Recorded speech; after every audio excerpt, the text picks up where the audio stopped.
بسم اللہ الرحمن الرحیم وَيَسْأَلُونَكَ عَنْ ذِي الْقَرْنَيْنِ قُلْ سَأَتْلُو عَلَيْكُم مِّنْهُ ذِکْرًا۔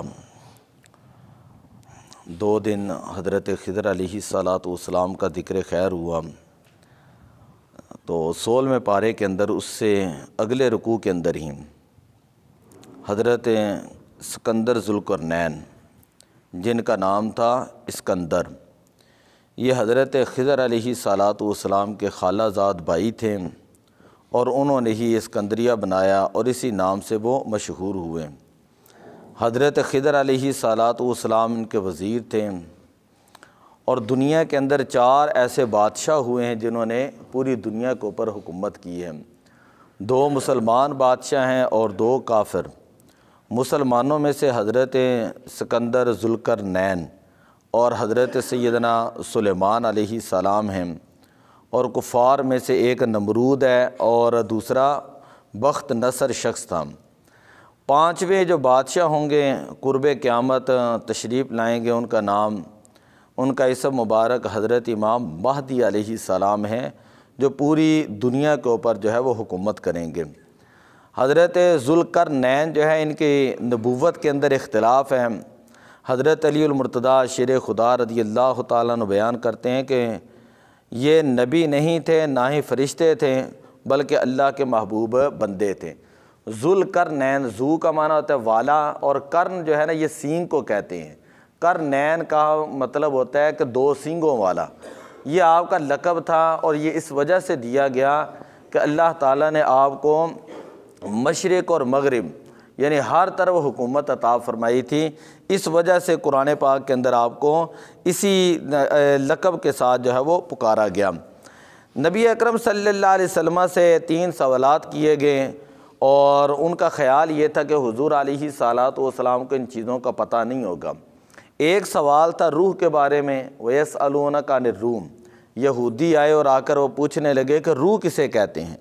تو نبی اکرم صلی اللہ علیہ وسلم نے بتایا قُلِ الرُّوحُ مِنْ أَمْرِ رَبِّي، روح جو ہے میرے رب کا حکم ہوتا ہے، یہ کسی کی عقل کے اندر آنے والی چیز نہیں ہوتی۔ دوسرے نمبر پر سوال ہوا تھا کہ اصحاب کہف کا واقعہ کیا ہے؟ حضور علیہ السلام نے اس کو تفصیل کے ساتھ بیان کیا، اور یہ بھی سورہ کہف ہی ہے، اس کے شروع کے اندر اصحاب کہف کا واقعہ ہے۔ اور تیسرے نمبر پر سوال تھا کہ یہ ذوالقرنین کون ہے؟ تو اس کے بارے میں پھر اللہ تعالیٰ نے فرمایا کل، اے پیارے حبیب صلی اللہ علیہ وسلم ان کو فرما دیجئے سَأَتْلُو عَلَيْكُم مِّنْهُ ذِکْرًا، ان قریب میں تمہیں ان کا واقعہ پڑھ کر سناؤں گا۔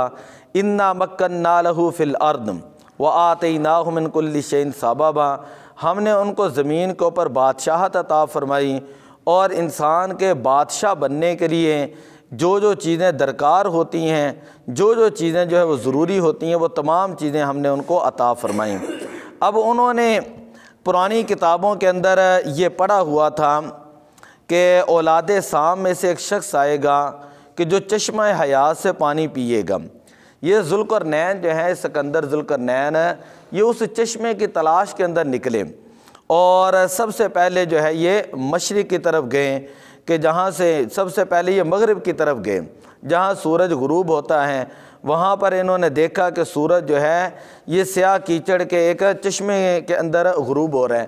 آج تو ویسے سائنس نے اتنی ترقی کر لی ہے، اور کل میں یہ ساری جگہ دیکھ بھی رہا تھا کہ جہاں پر کھڑے ہو کر حضرت سکندر ذوالقرنین نے اس جگہ کو دیکھا تھا، اس سے آگے جو ہے وہ سمندر ہی سمندر ہے، اور سمندر کے کنارے کے اوپر اگر انسان کھڑا ہو اور سورج کی ٹکیا کو دیکھے تو ایسے ہی لگتا ہے کہ جیسے سمجھ لیں کہ ایک کیچڑ کے اندر جو ہے وہ سورج، اسی کو اللہ تعالیٰ نے بیان کیا ہے کہ ان کو ایسے لگا کہ جیسے سورج جو ہے وہ سیاہ کیچڑ کے چشمے کے اندر ڈوب رہا ہے، حالانکہ سورج جو ہے وہ سمندر کے اندر نہیں ڈوب رہا ہوتا، اللہ تعالیٰ نے اس کے اپنے مدار بنائے ہوئے ہیں، لیکن انسان کو لگتا ہے ایسے، اسی کیفیت کو اللہ تعالیٰ نے اس کو بیان کیا۔ وَجَدَ عِندَهَا قَوْمًا، کہ جب آپ جہاں پر سورج غروب ہوتا ہے وہاں پر پہنچ گئے تو آپ نے وہاں پر ایک قوم کو پایا، ایک قوم آپ کو ملی۔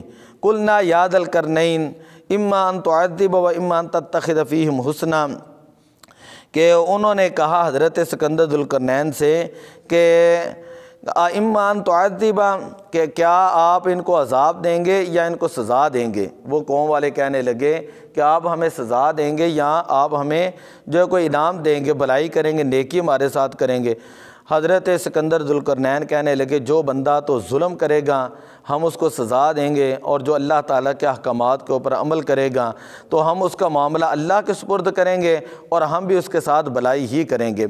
پھر اس کے بعد حضرت ذوالقرنین جو ہیں وہ آپ مغرب کے بعد مشرق کی طرف نکلیں، اور آج تو سائنس ہے، وہاں پر انہوں نے دنیا جاتی بھی ہے، جہاں دنیا کا آخری کنارہ ہے وہاں پر انہوں نے پلر بھی بنائے ہیں، لوگ کہتے ہیں اس سے آگے صرف جو ہے وہ سمندر ہی سمندر ہے۔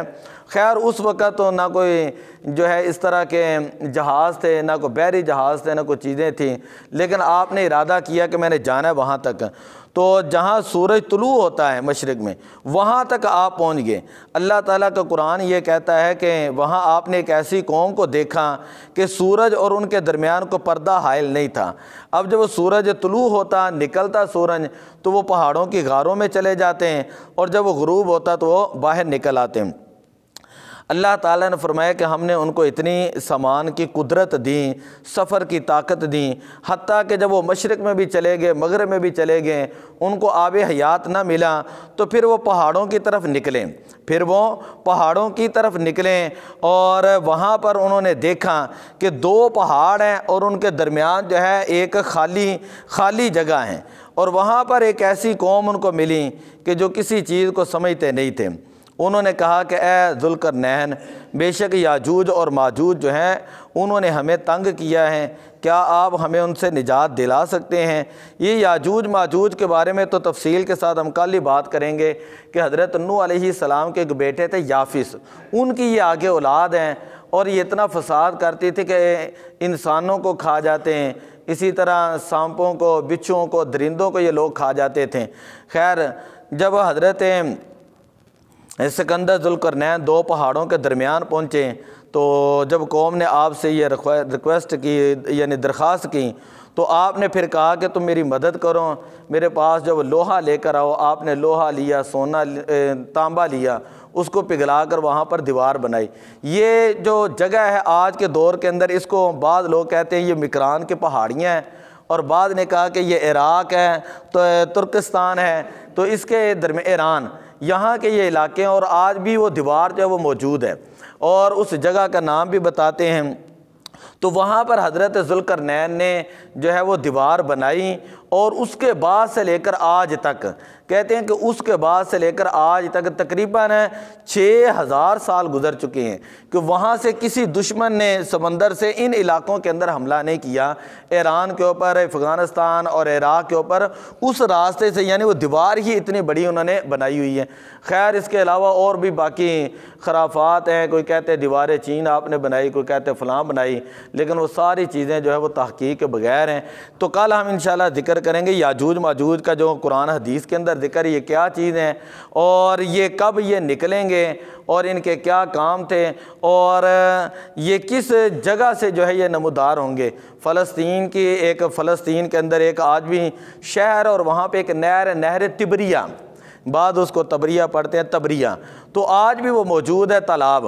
تو یہ جو ہے یاجوج ماجوج اس کے پیچھے سے آئیں گے اور اس پانی کو یہ سارا پی جائیں گے، آج بھی وہ موجود ہیں۔ اور نبی پاک صلی اللہ علیہ وسلم کی چونکہ حدیث پاک کے اندر آیا ہے، تو اللہ نے ہر چیز جو وہاں پہ خشک کر دی ہے، لیکن وہ دریا جو قدرتی طور پر زمین سے وہ پانی نکلتا ہے، اور یہ قیامت تک علماء کہتے ہیں یہ رہے گا۔ اس کے بارے میں ہم تفصیل انشاءاللہ کل بیان کریں گے، بات لمبی ہو جائے گی۔ دعا اللہ تعالیٰ عمل کی توفیق عطا فرمائے۔